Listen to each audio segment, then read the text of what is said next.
November Tagi 1944, 3:47 p.m. over Czechoslovakia. Lieutenant Bruce Carr watches his P-51 Mustang's oil pressure drop to zero. Black smoke pours from the engine cowling. An 88mm flak fragment severed the oil line. Without oil, his Merlin engine will seize in 90 seconds. Carr has one option: bail out. He pulls back the canopy, rolls the dying Mustang inverted, and drops into freezing Czechoslovakian sky. At 8,000 feet, the parachute deploys. Below stretches enemy territory, 200 miles behind German lines with no radio, weapon, food, or water. American pilots shot down over occupied territory have only 23% chance of evading capture and returning to Allied lines. The other 77% spend the war in prison camps or unmarked graves. Bruce Carr is about to become the exception to every statistic ever written about downed pilots. Bruce Ward Carr was born January 28, 1924 in Union Springs, New York. At 15 years old in 1939, he learned to fly.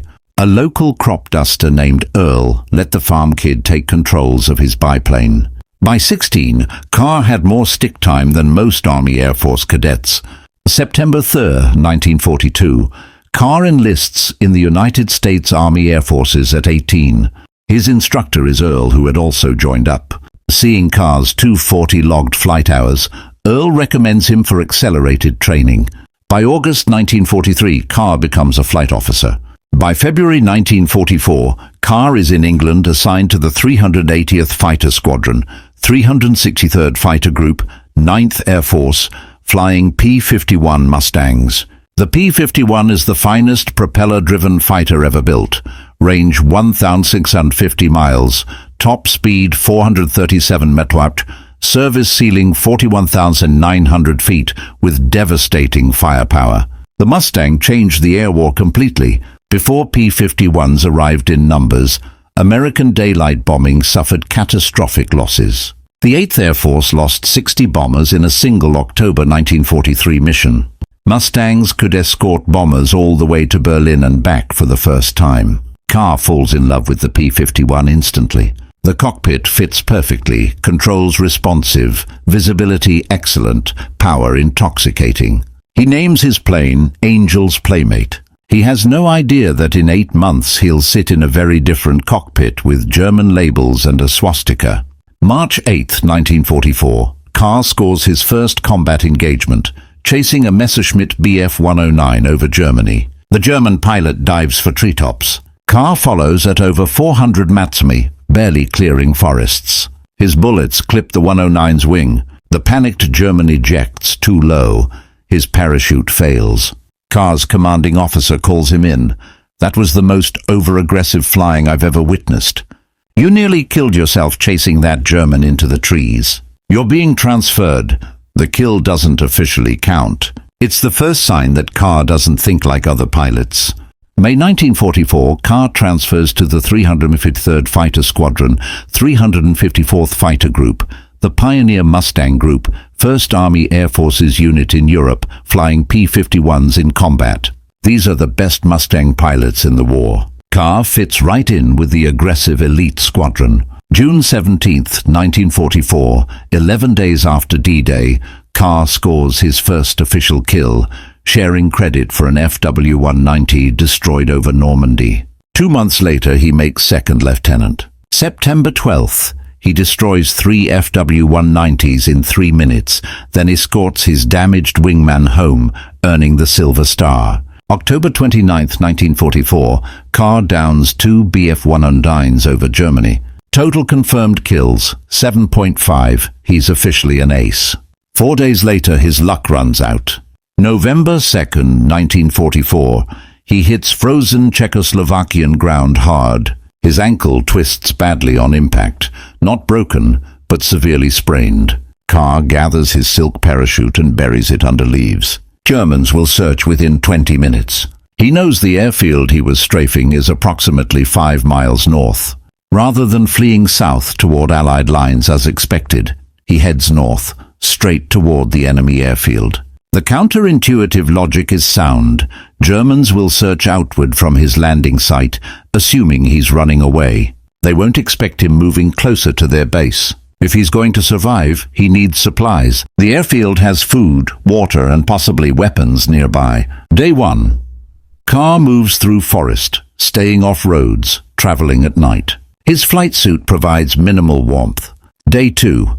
He finds a stream and drinks freezing water.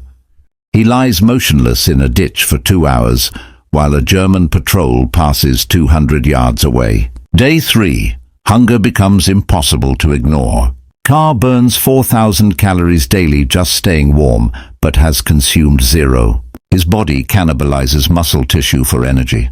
He decides tomorrow he'll surrender to the Luftwaffe, who treat captured pilots better than other German forces do. Day 4. Late afternoon.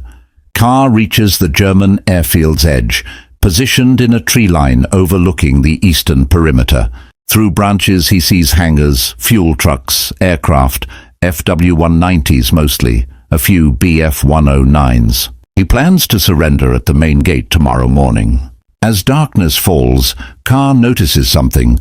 A Focke-Wulf FW-190 sits in a revetment 80 yards away, partially concealed by camouflage netting. 2 German mechanics work on it under portable lights, running through what appears to be a complete pre-flight inspection with full fuel tanks. The mechanics check fuel levels, full tanks. They run up the engine, cycle the propeller, check magnetos, then shut it down, cover the cockpit, and walk back toward main hangars. The FW-190 is ready to fly. Carr's brain begins calculating an impossible alternative to surrender. Carr has never flown a German aircraft, doesn't speak German, has no idea where controls are or how the engine starts. But he knows how to fly, over 500 combat hours logged.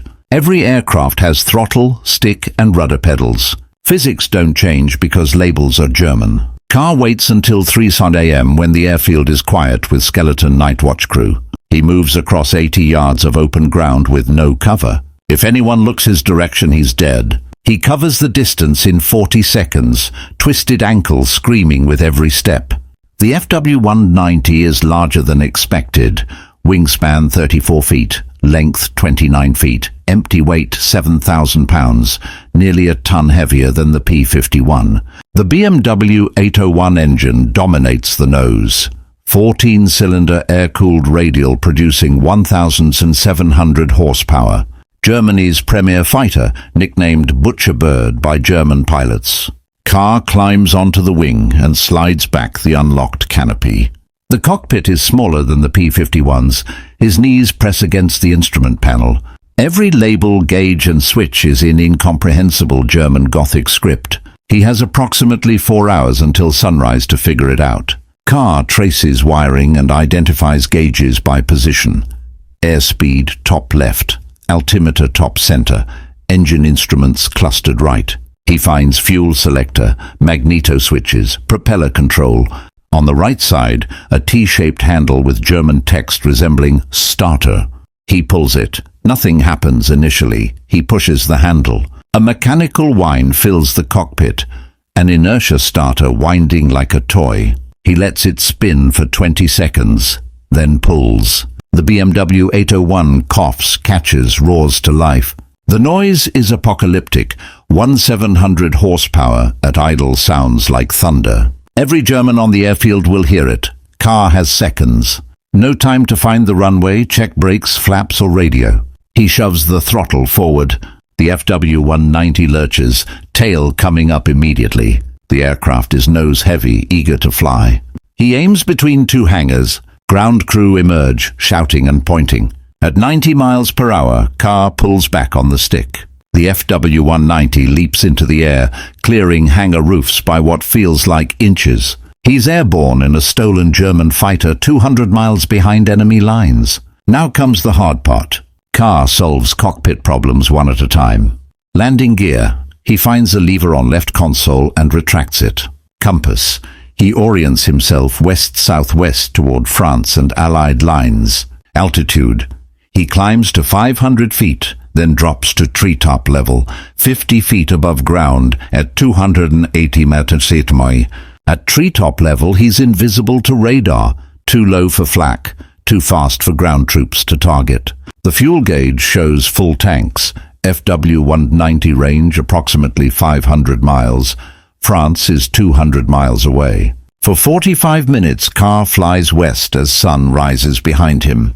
He crosses the front lines, and Allied anti-aircraft gunners see a German FW-190 flying low toward Allied positions.